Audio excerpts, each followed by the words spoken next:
asifiwe. Kuna mwimbaji alikuwa njiani, amefika wapi?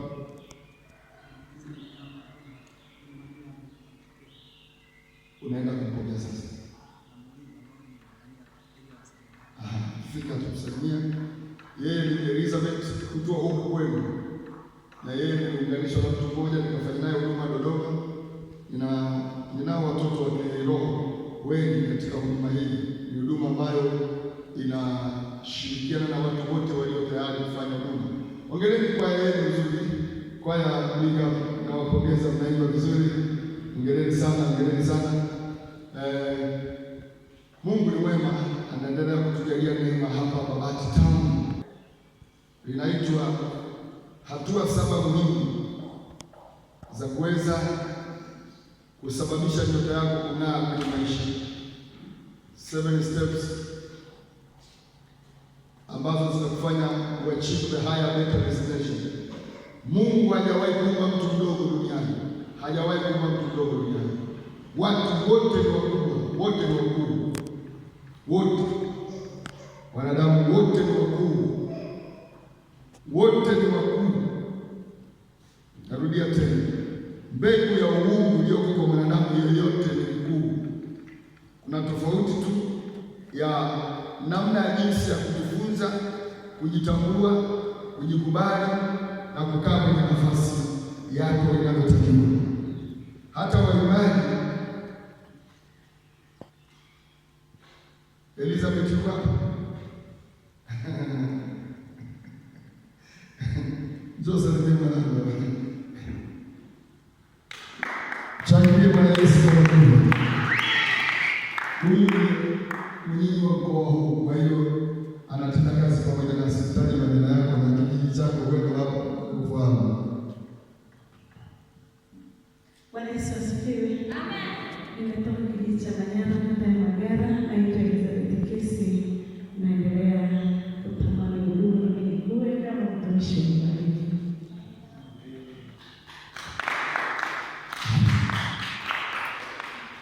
Hatua 7 muhimu katika maisha ya mwanadamu kuweza kufikia hatima nzuri Mungu aliyokusudia katika maisha yake. Tunapozungumzia uamsho, tunamzungumzia mwanadamu kukaa kwenye nafasi yake. Ndio tafsiri nyepesi.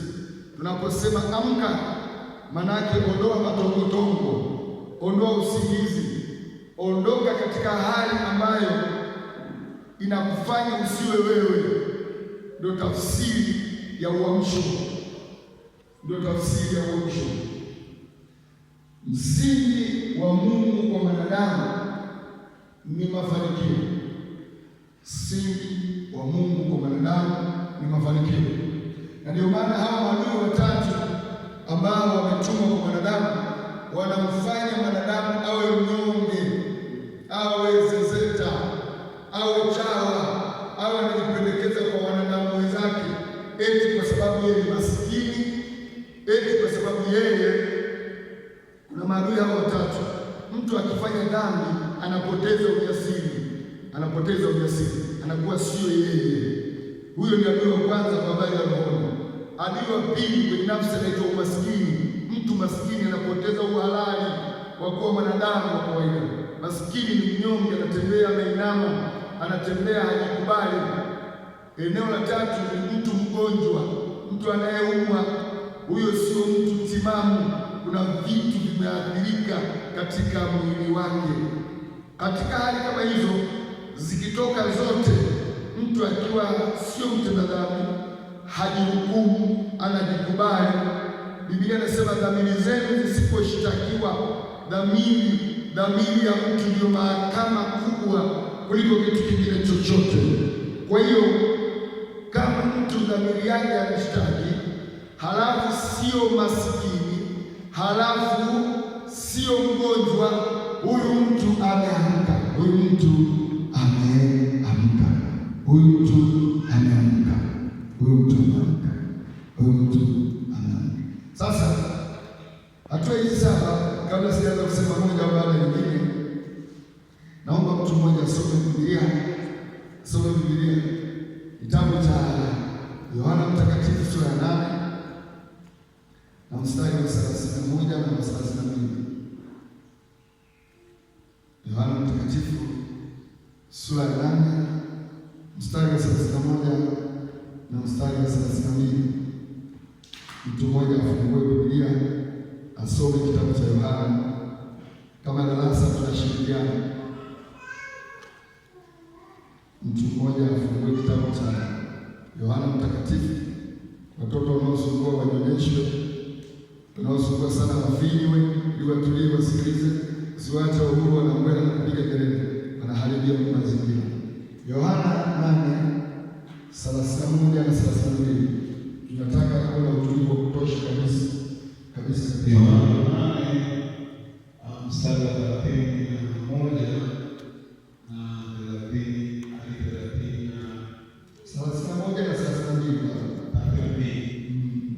Biblia inasema, tena mtaifahamu kweli, na hiyo kweli itawaweka huru.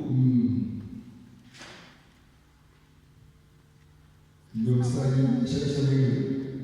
Wa pili sema, wakamjibu, sisi tu uzao wa Ibrahimu, wala hatujawahi kuitwa watumwa wa mtu wakati wowote, nayo wasimame mtawekwa huru. Asante sana. Ni mazungumzo ya Yesu na Wayahudi. Ukisoma pale juu kidogo anasema Wayahudi waliomwamini. Kwa lugha nyepesi, Wayahudi waliookoka. Kuna Wayahudi walimpinga Yesu, wanampinga Yesu mpaka leo. Wako Wayahudi waliookoka wakati Yesu yupo, na wako waliookoka hata sasa. Na hapa Tanzania tuna Myahudi mmoja yuko hapa Arusha, anaitwa Shalom. Rafiki yangu ni Myahudi aliokoka. Kwa hiyo wako Wayahudi mpaka leo wanampinga Yesu.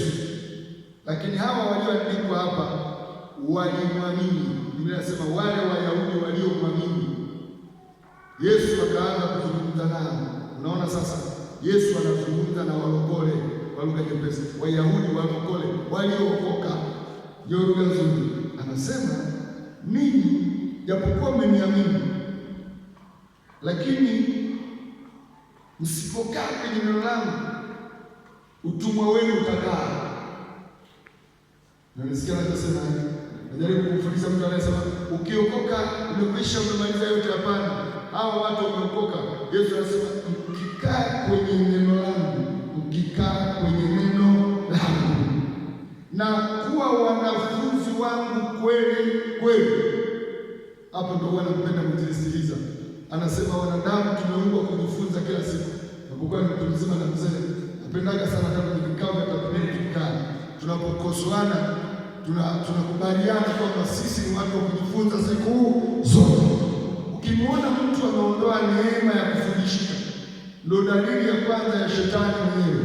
Inaitwa kiburi.